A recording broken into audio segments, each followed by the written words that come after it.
Annoncé en 2019, Bramble s'est fait assez discret, en dehors de 2 trailers, jusqu'à sa sortie en avril 2023.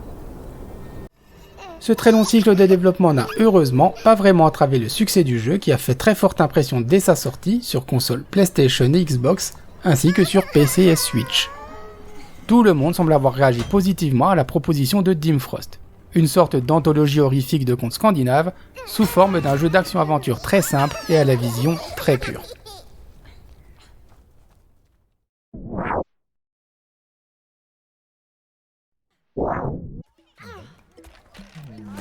Le style de Bramble est très marquant, mêlant de manière très propre le réaliste, le féerique et le grotesque.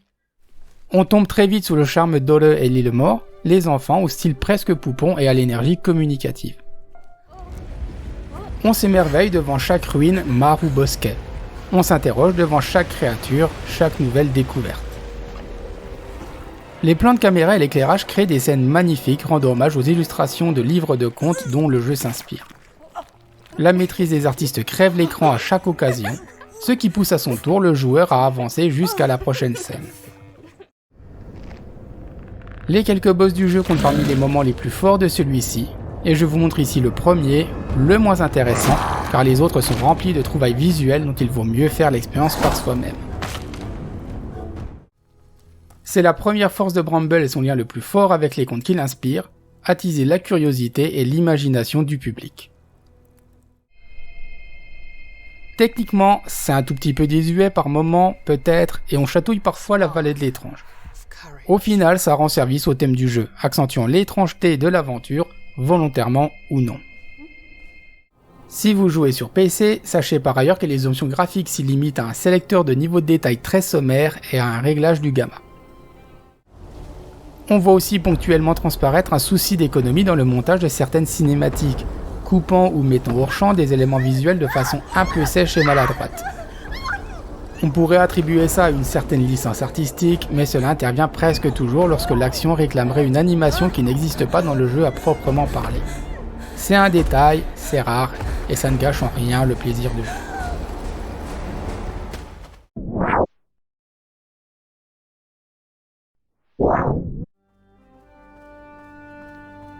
L'aventure d'Ole est accompagnée de musique tantôt folk, tantôt horrifique, quelquefois orchestrale, toujours parfaitement juste.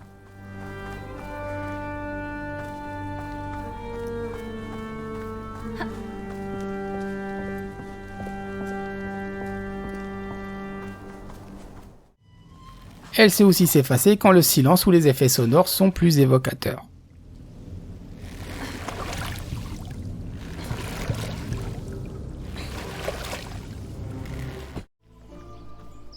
Une bonne chose parce que le design sonore de Bramble est également très réussi. La gamme de sons est très variée et un travail méticuleux sur les rendus donne vie au monde, que ce soit pour nous attendrir avec les sons de la nature environnante,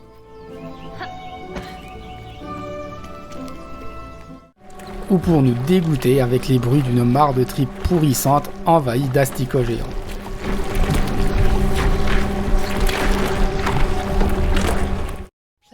Les personnages sont silencieux en dehors de quelques onomatopées, ce qui laisse le champ libre à la narratrice, elle aussi parfaitement dans le ton, et respectueuse de la proposition artistique du jeu.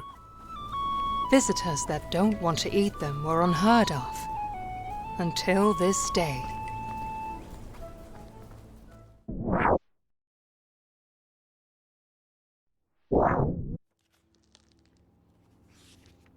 Il faut avant tout voir Bramble comme une anthologie de contes et légendes.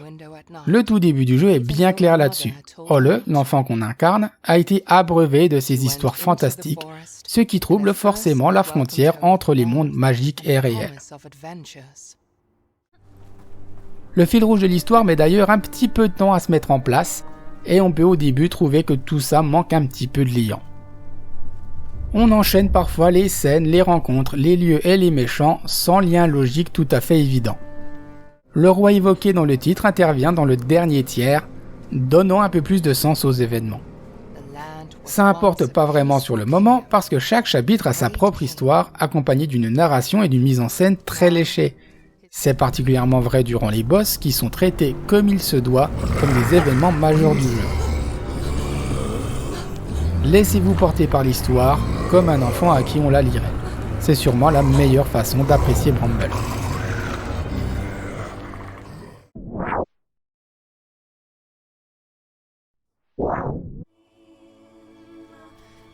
La proposition de Bramble étant avant tout d'offrir un bel hommage aux contes pour enfants scandinaves, le gameplay est ici peut-être l'élément le plus discret.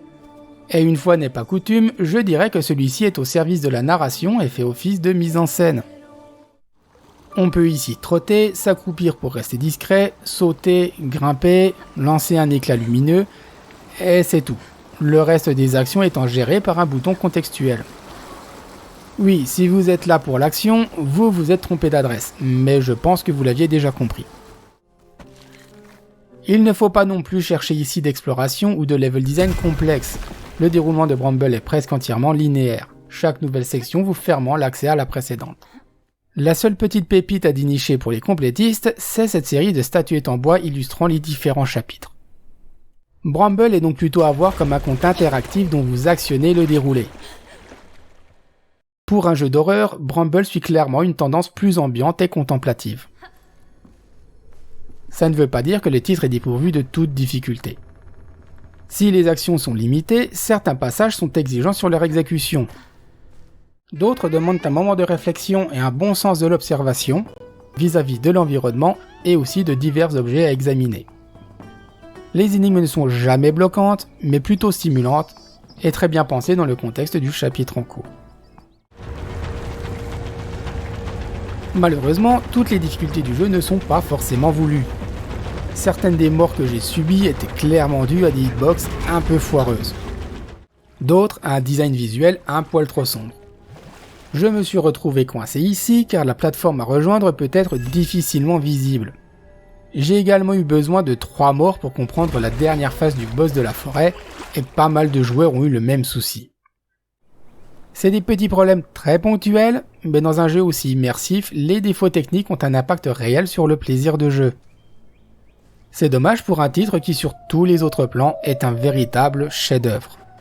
Ces petites frustrations sont heureusement toujours effacées par la découverte de la scène suivante.